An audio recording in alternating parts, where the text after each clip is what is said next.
And all right, we're live. Oh my God. All right, well, there you go. Welcome to Office Hours, everyone. We hope you guys are doing all right. We know it's a weird, stressful time. I can't even do the intro right. But yeah, we hope that the dog helps. That's what we're hoping for here. We hope the little cutie helps up here. Yeah, Office Hours, episode 4. We know it's a rough time for everyone out here, but we're really trying our best to make sure we serve the community and hopefully give you guys a nice distraction from everything with our buddy here. I'm Nora. This is Push. Kenny says we gotta let the dog stay. Listen, for as long as he'll stay in my lap, he'll hang out with us. This is Push. He's 14, 15-month-old Frenchie. And this is Office Hours. And we wanted to hold Office Hours today to provide just community and to talk about all the stuff that's going on. I think Sto and I both realized, thank you. I think Sto and I both realized that we have a platform and it didn't make sense to, like, what are we achieving by silencing ourselves? And so what we wanted to do today is provide a space for folks to talk and share and just kind of be in community. So please, as we're talking, introduce yourselves, use the comments. If you have questions or thoughts about some of the things that we're touching on, send those in.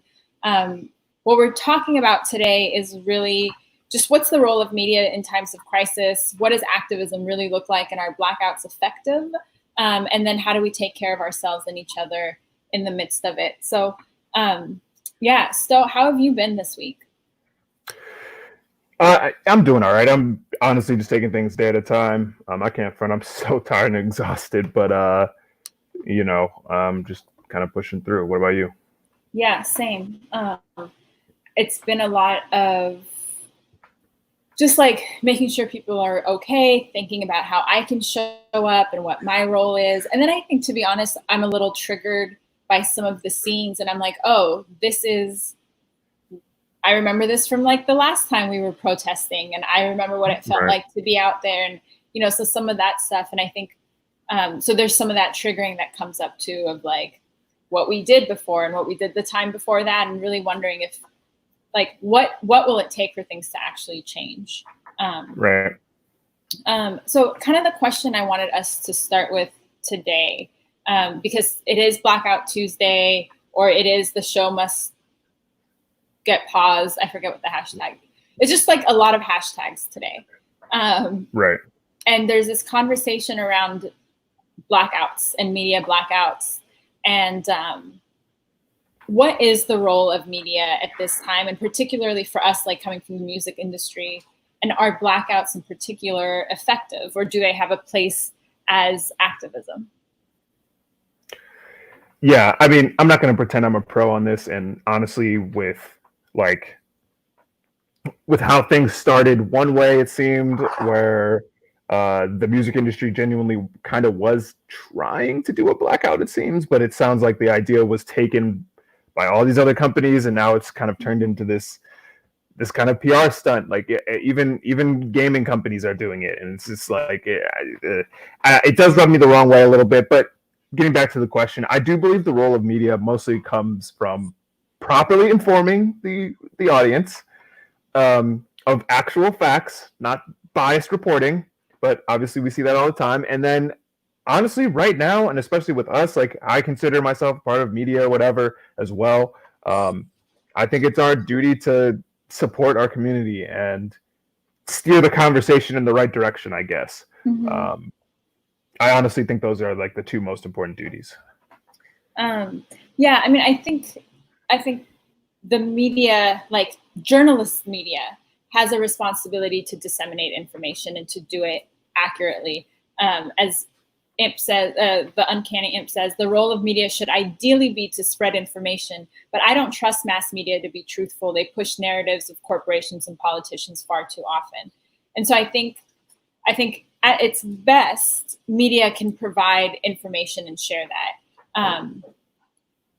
I think my concern around, and I'll say that blackouts historically have also been effective. but blackouts have been effective when they censor other people, right? So like there's a historical context that we can kind of position this activism in. And in the past, media has said, look, we're no longer going to cover you. We're not going to talk about you. We're not going to give you space. And that's really powerful. But what I'm seeing in this conversation today about blackouts is asking people to censor themselves. And that makes no sense to me, especially when you tell people who historically have been silenced and historically have been marginalized to be even more silent. Like no one's listening to you in the first place. So they're not even going to miss the fact that it's a little passive aggressive. Right. And so I think it misses the point. And what we're seeing today, and I think you're right, there was maybe something the industry was trying to, two women who started this from within the industry. So not even the industry, right? It wasn't like the labels got together and said, let's create something strategically, cohesively with a plan. This was a couple Black women who were like, hey, we want to try something. And then everyone else just kind of rode the wave and took it from them. And so, I think I forgot where I was going with that train of thought, but I think that there's a way to do it where it could be effective. This is not it. And especially now, what we're seeing is that people are talking about how to post or what that means rather than even talking about the actual issue. So I don't know what's being achieved today. And so, yeah, I just think it's really ineffective. Right. And so, yeah, I do want to make sure that we kind of clarify, like, two Black women did start this movement or attempt to start this movement, and it definitely 110% has been corralled by all these other businesses and companies. And like Nora said, it's not, I don't think it's working at all. And at this point, honestly, there's so much division going on in how it's been presented, and I don't even think people really realize where the message even started, what it's supposed to be achieving and stuff like that. And like, even when I went to the website, like, it had some links of donation and stuff like that, but I just feel like if it would have been planned a bit better, and if we would have genuinely had, because that's what needs to happen. All these labels do need to come together and be like, okay, what can we do to set this in the right direction? But that's my biggest beef with all of this, is that all these places are posting the same goddamn graphic, pardon my language, with the same language, the same jargon, all this stuff. And I'm not seeing anything in terms of, okay, let's see what your staff looks like. Show me that picture with that table look like. I'm assuming it's a bunch of white people there because last time I checked, y'all fired a bunch of minorities once this pandemic started to not hurt your bottom line. So there's that side of things. I'm not seeing any of these companies post any resources, anything at this point would be better than what's happening. Where to donate, where to, bailout fund. There's so many things that these companies could be doing and are choosing not to do. And I think that's why this whole blackout thing has just kind of, it's kind of been a shit show. It's mad performative. So I saw today the Washington Redskins post we stand with you, we understand, we're listening, right? So they're taking the language and the rhetoric, they posted their black box, but this is an organization that for years and years and years and years and years and years and years, people have been saying, change your name, change your mascot, change your logo, put pressure on the NFL to treat its players better. And so what something like this does is it also enables performative activism, right? Which isn't activism at all. But they can feel like they did something, and it makes for great PR and it's great aesthetics. But specifically from the industry end, what I want to see is a plan. I want to see a strategy. I want to see how labels that are racist, that are capitalistic, that do benefit from these same structures that people are out in the street fighting against, I want to know what their plan is to do different internally. And there's, I saw someone, and I'm sorry that I can't remember their name. It was like, all Instagram has to do is allow people with less than 10,000 followers to share links. And we could quickly be sending people to resources and information. But even that, they're still creating this inequity and maintaining these power structures, but they're quick to throw out a hashtag or whatever. And so I think it's not enough for you to, especially, and I say this all the fucking time, and I'll continue to say it, your your activism has to be proportional to your power and your privilege. So for all the labels, all the sports teams, all the big companies who have money, wealth, resource, platforms, media, all this stuff, they have to do more and set the example so that others can also do more. Yeah, I just can't, like, to me, I'm never going to willingly silence myself when the whole world is constantly telling me to shut up. Right. The other example I'll throw out there is all these DSPs that people are trying to get these streaming numbers and stuff like that. Spotify, Apple Music, all like, yeah, it's cool that they put out the image on the, like, you hit the browse tab or whatever and you get a message. That's great. That's super cool. Whatever. But last time I checked, you're paying most minority artists absolute shit money. Right. And you're not propping them up. Like, I have seen some of these playlists and shit like that. It's not that hard to copy and paste some links. But all I have to say is Bandcamp immediately took action and came out. I was like, okay, like Juneteenth, we're gonna take those any money we get and send it to NAACP. It's not the best. It's not perfect. It's not like, there's so much more that they could be doing, but that's immediately better than what I'm seeing Spotify, which is supposed to be the #1 streaming platform in the world, making billions of dollars. They had no problem paying Joe Rogan $170 million for some goddamn podcast, but you can't even show us that you're helping out and taking action and donating to the people that genuinely need it right now. That's kind of where that's where my problem comes in. Let me pull up our next question, because I think that's a really good segue to, if this doesn't work, and Serial Sensei says there's no plan. Once all of this is over and the companies will go back to the same old, which is the other thing, right? Like, for one day we're going to do this, but then tomorrow it's going to go back. So what happens then? And again, historically, the reason why boycotts were effective, the reason why strikes were effective, was that it put pressure and continued to put pressure until businesses and corporations changed and gave in. So one day is superficial. One day is just performative. But how long are you willing to be out there until something has to give? So this is the next kind of a good segue into, what is an artist's responsibility to say and do something? And is that responsibility different for independent artists? Is it different for independent artists versus like a signed artist or someone with like a larger platform? I mean, my whole thing is, this is a tough question, because my thing is, if you're just now hopping into the discussion and you're just now, whatever, like that, there's another problem that needs to be discussed there. But at the same time, I do, again, as an artist, you are representing your community, usually.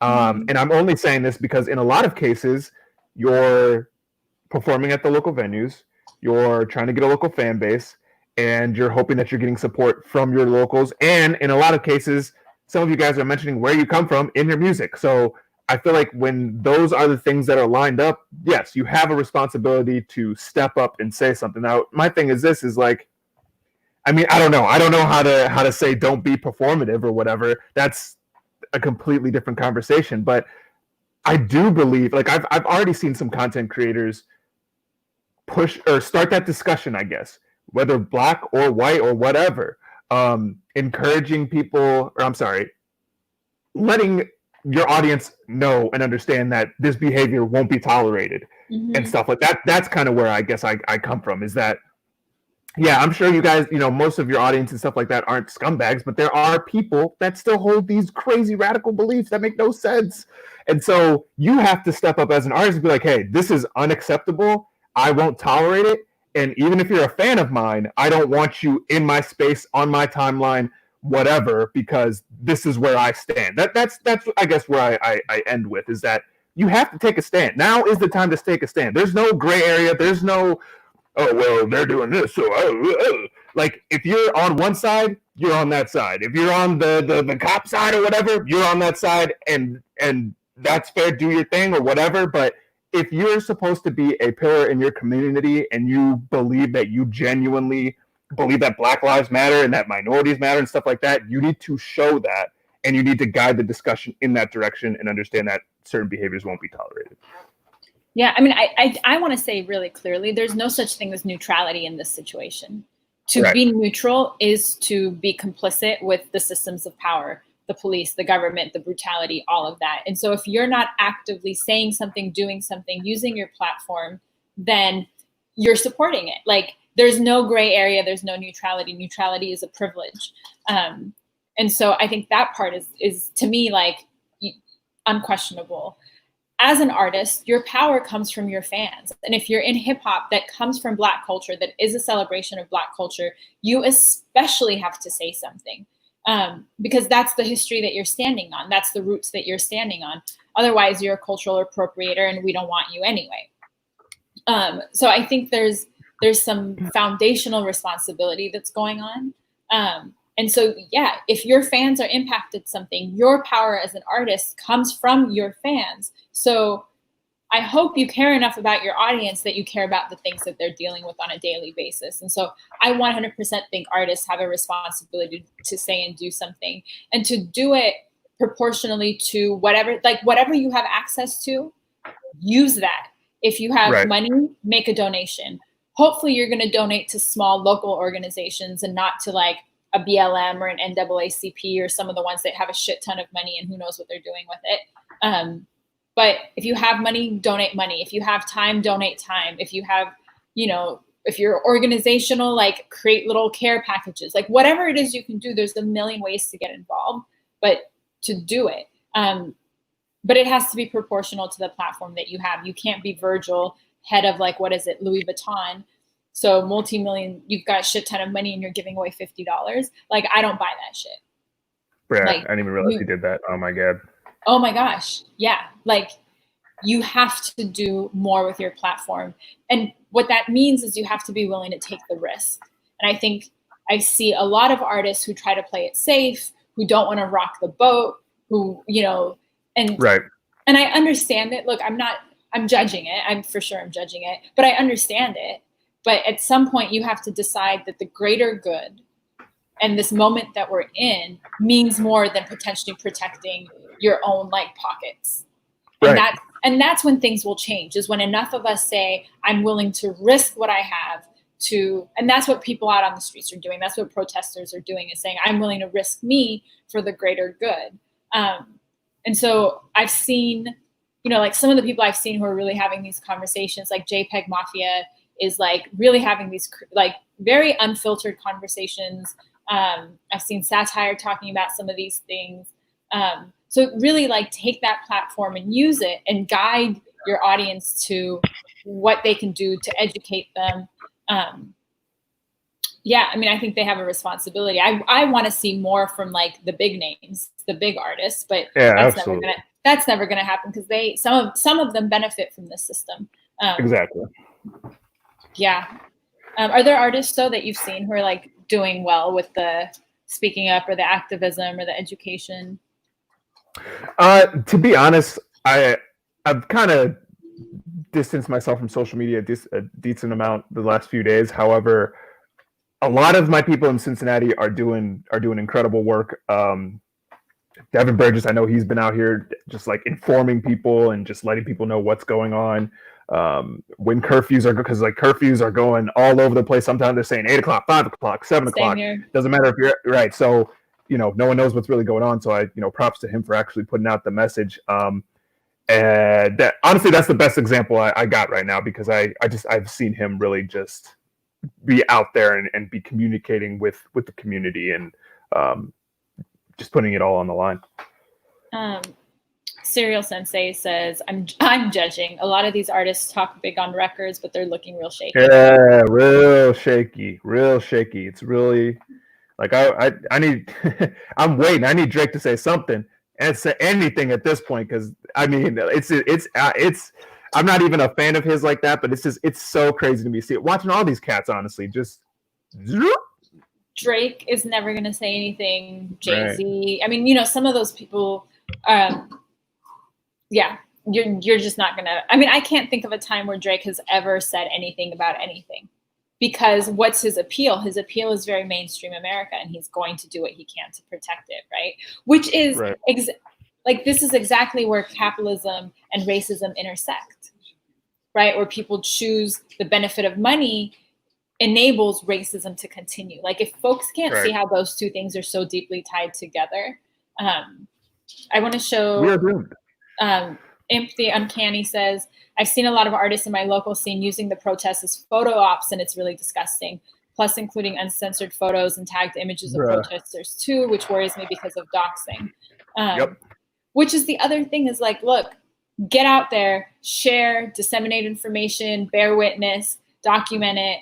But you said something earlier, Sto, about how to, I don't remember what you said, how you said it exactly, but if you're not authentic about this, like if you're faking it, if you're out there because you want to take a Photoshop, or like, people can tell, and two, that's not effective. Like, you are participating in the harm with that. And so simple things like blurring people's photos, blurring people's faces, not taking photos of people's faces, not tagging them. Don't be tagging people. Screenshot instead of uploading the raw photo, because you can easily, for example, if I take a picture right now and post it on the internet, someone can easily download that photo, trace the location back to where I took the picture, and boom. So screenshot before uploading a raw photo. Don't be tagging people. My bad, Nora. I definitely cut you off. No. It's okay. It's okay. And what it makes me think about is, like, look, again, back in the day, historically, whether it was the Panthers or the Freedom Riders or whoever, they, like, teach-ins were a huge part of activism. Before you ever got out in the streets or, like, got on a bus or whatever, there was a very, like, rigorous process of civic education and of training. Like, you learned how to be they did nonviolent trainings, and, like, you learned all this kind of stuff. And what we have now, and this is my problem a little bit with the blackouts and all the social media based stuff, is you're so focused on the external aesthetics of it that you're not taking time to teach people what hashtag to use, or why use one hashtag over the other, or what's the plan, what's the agenda, what's all that kind of stuff. And so that piece, and so what we have now are a ton of people who are ready to be mobilized, which is awesome. If this is your first protest, this is your first time, like, starting to talk about something, brilliant. Hello, welcome, like, we need you. And also, there's not a pathway, there's not an entry point for folks to say, hey, I need to learn though. Where can I go? How can I get tapped in? Right. And so unless you actively seek that stuff out, or you study, or you ask questions, you don't, like, I think there's a lot that just people don't know, and they don't think about, I should blur a face, or, and so I think that's an opportunity space for artists. Like, that's something artists can do and be like, hey guys, here's what you need to know if you're going to go to a protest, or find someone who's disseminating that information, and as an artist, you can amplify it. So I think there's a gap there that we're missing some of the education part. And I don't mean like you have to be educated, but some of the, like, the training. It's the finer details of things, because it's just, listen, folks, protesting is not a game. Some people are out here thinking that we just kind of march and then we say some cool things and then we go home. No, and especially in this case, there's a lot more at stake, and there's more people on the line, and people are getting arrested daily, hundreds, thousands actually, because I know at least 300 have been arrested here on Sunday alone. So I know thousands across America have been arrested over the last couple of days. So, and the other thing, along with the education, is the fact that some people, I think, are missing out on the fact that some of the people that you're walking next to are at risk for being attacked. And, like, I'm not saying that you have to be out here defending people 110%, but, like, with there not being any plan or any type of communication in terms of new protesters kind of coming in and learning the scene, when you see something go down, like, you don't know what to do, because there's we haven't really talked about, hey, what should we do if something like that happens? So, and I'm not going to pretend like I'm the person to nail that down. Like, I mean, I can't front. I've been protesting since I was 16, but, like, I definitely don't have the training to like tell someone how to act and what to do during a protest. But you're absolutely right. That education has to come from somewhere. So for just real quickly, and I'm also not an expert, but this comes from like my own same, I think since I was like 15, 16 going to protests. Make sure you always have a buddy. Make sure someone who's not at the protest knows where you are, that you're in communication, and that you have their phone number and a legal aid phone number like written in Sharpie, because you might not have your phone might die, whatever. But so that if you do get that one phone call, you call someone who can then mobilize other systems. Take an extra battery pack. You want to wear like shoes that you can run in case you have to. Be mindful of your surroundings. And know that not everyone who's in a protest is on your side. There are cops there, there are undercovers there are all kinds of people who are like spying and watching. And I also want to say, you know, we're also still in the middle of a freaking pandemic. Hardcore. And so, like, if it's unsafe for you, if you're uncomfortable, if you're high risk, if you are going home to elders, like, you don't have to be out in the street. Find another way to get involved, and that's okay. I think this brings us up to the next question around, like, how do we take care of ourselves and each other? And I just want to say, as folks are tuning in, please, like, if you have thoughts to add to this conversation, if you have things that you want to share, questions you want to add, please drop those in. This is Office Hours with Nora and Sto, and we really want it to be like your space for community. Normally we talk about like marketing and niche and websites and all this kind of like music industry stuff. But today we felt like it was really important to talk about this broader context that we all exist in and what our responsibility as artists and creatives is. So use the comment section, because we really do want to make this interactive. But, you know, I think, like you said earlier, Sto, like, you're off social media, there's so much charge and energy. And I even thought, like, should we do this today? Like, I'm tired. I can only imagine how you're feeling. How are you? Forget everyone else. Like, how are you taking care of yourself these days? I'm not. I don't know. It's been so hard. I can't even front. But so for me, listen, guys. First I want to go back to what we were talking about before for just a second, because I talked about this on Instagram. Is that, listen, guys? There's a lot of pressure on social media to kind of get out there, protest, and stuff like that. And there's nothing wrong with that. However, there is nothing wrong with being home and helping out in other ways. And I'm just going to be upfront with you guys. Like, again, I've been protesting since sophomore year of high school or whatever. But listen, as a 6'5" Black man that knows he stands out amongst a crowd of people, and knows even on a regular day that people are intimidated by me, even with my headphones on, that during a protest, easy target. So for my ass, I really don't feel comfortable going out there these days. But there are other ways to help. You can donate. You can support others. You can have your phone line open for people who need to talk and to vent and stuff like that. Again, just sharing information, sharing links. All of us have social media now and stuff like that. And with as many followers as we have, there's ways to reach out, and there's ways to support and stuff like that. Because like I do know, like, I've talked to a couple people already that feel guilty that they're not putting their bodies on the line and protesting. And I'm definitely one of those people. I definitely feel super guilty about it. But at the same time, when you think about the bigger picture, you cannot serve your community if you are dead.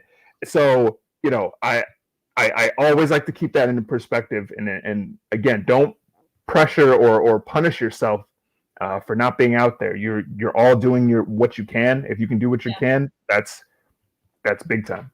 Yeah. And I think that at the foundation is a critical piece of self-care, is being really honest with yourself about what can you do and what your comfort zone is. Push yourself up against that comfort zone, especially if you're a white person or you're an extra wealthy person. Like, push yourself up against where you normally would stop. But it's perfectly okay to say, you know what, this is beyond me, and I'm going to find another way to do it. You guys all saw my puppy Push earlier in the conversation. Like, he makes sure that I get outside. He like just having a moment to stop and get off social media and play has been really helpful for me in terms of just like not getting caught up in all of it. Creating, like, also for me, being able to tell people, I can't have this conversation with you right now. Yeah, I'm working on that. I'm working on that. Like, and I invite those conversations. My Facebook is full of like really conservative people. And so who would never be exposed to some of these conversations that we're having. And so I intentionally know that when I say something on Facebook, it's going to shake their world, but I want to invite those conversations, and it's deteriorated into chaos. But you know, that's a platform that I have that I'm using intentionally, but also setting limits for myself around how much of those conversations I'll engage in and when I'll say this is enough and I can't take any of your nonsense anymore. And that's okay. Like, it's okay to step in and step out as you need to. And then really to look out for each other. Like, if your friends are out there, like Sto was saying, like, check on them. People might need extra resources right now. Empty Uncanny says, for my own mental health, I'm taking more time offline to read books and nap. For helping others, I'm using my Instagram as an education platform so people aren't putting themselves at unnecessary risk. And look, this is what I want to say too. Like, look, we all have a sphere of influence. You might only have 5 followers, but if those 5 followers are listening to you, paying attention to you, those 5 fans are engaging with you, that's important. And they're going to pick up what you say and they'll take it out. So don't think that you have to have a blue check mark or millions or whatever. Everyone has a sphere of influence. I'm also sharing memes and webcomics because we need to de-stress and have a way to breathe. The leisure is just as important as labor, which is really true. That's the balance, because it has to be sustainable. Right. And the only thing I will say in terms of taking care of myself, I am trying to keep track of, or not keep track, but like making sure that I'm eating decently. It's very easy to kind of get locked into just Uber Eats or getting food from across the street, whatever. But now's the time to be eating your veggies. Now's the time to be drinking that water. I know y'all niggas ain't out here drinking water. Drink some damn water. Stay hydrated. Make sure you're getting your fruits. I'm not out here working out like a crazy person, but you know, there's nothing wrong with getting you awake, getting your cardio up and stuff like that. Now's the time to kind of, and I'm not saying you got to do this. You don't have to turn into a maniac. I'm not out here, oh my God, I absolutely must gain 20 pounds in a week or I'm going to cry. Like, there's none of that. Do what you have to do for yourself. And that's the other thing. Take time to relax for yourself as well. Like, even a lot of us are at home right now. And I know for a fact that working at home is a radically different experience than working your usual 9 to 5. So don't put so much pressure on yourself to work all throughout the day. Give yourself breaks. Give yourself time to relax. Set a stop time for when you work and stuff like that. Because I know for a fact when you're freelance, or not even just freelancing, some of you genuinely have your big jobs outside of your home, but now you're working from home. That's a radical shift, especially if you're not getting outside. So take time for yourself. There's nothing wrong with that. Do what you have to do, because if you're not at 100%, it's hard to give your community 100% as well. Yeah. And, you know, I think oftentimes when we talk about social change or we talk about revolutions, we think about them as like overnight. But this thing that we're in is a marathon. It's not a sprint. Just getting started, and so if you take care of yourself, because we need you to be in it for the long run. Exactly. And if you burn out quick, then what happens 3 months from now? What happens 6 months from now? And so if you need to take a day off, take it. Like, it's not all going to fall apart because you decided to take a nap or you decided to watch something on Netflix or whatever. Self-care and joy and leisure, especially for folks of color, is an act of resistance. When we're constantly being told that we exist for all this other stuff, or people are constantly trying to destroy us or bomb us or kill us or tell us that we don't belong here, to say, I'm going to take care of myself and I'm going to feel good and I'm going to have fun, is an act of resistance against all of those systems. And so give yourself that permission, because we need you and we need you for the long run and we want you to be here. And so really give yourself that permission. My DMs are always open. If you need to process, or you want to talk with someone, or you need help finding mental health resources, like, you are not alone. We are here as a support system. Don't ever hesitate to reach out, or send us a message on YouTube, or drop something in the comments, or however you want to get in touch with us. Like, you're not alone, and we're here to support you. Yeah. Anything else, Sto, on your end before we wrap up? No, I don't think so. Again, guys, I really just want to stress just taking care of yourselves and taking care of each other as you can. Again, for everybody who's struggling right now, I know, like, there's so much shit going on. I can't even keep track of it anymore. It's very easy to feel like you're being stretched thin. So again, like Nora said, taking time to relax and taking time for yourself, that is an act of resistance, damn it, because they want you to be working here until you turn into dust. So yeah, take time or for yourself. they want you to burn yourself out so that you can't continue fighting. Exactly. Until you tire yourself out, and then you're done. Right. Sto and I do office hours every first and third Tuesday of the month. If you have things that you want us to talk about, questions, topics, please let us know in the comments. We want to make this as useful for you all. So the more feedback you give us, the more we can tailor it for your needs. If you watch this after the fact and you have questions, we respond to all our comments. So send those comments in. Hit the subscribe button so that we can continue to, so that you don't miss another episode. But really, if nothing else, take care of yourself and take care of each other, because we need you. Absolutely. Yeah. No, absolutely. Take care of yourselves. Again, hydrate, fruits, veggies, exercise, do that. And wash your hands. Getting a website if you can. Right. Wash your hands. Wear a mask if you're going out there. I'm seeing too many people out there with no masks. There's still in a pandemic, yo. I know here in Ohio, we're getting 400 plus cases every single day.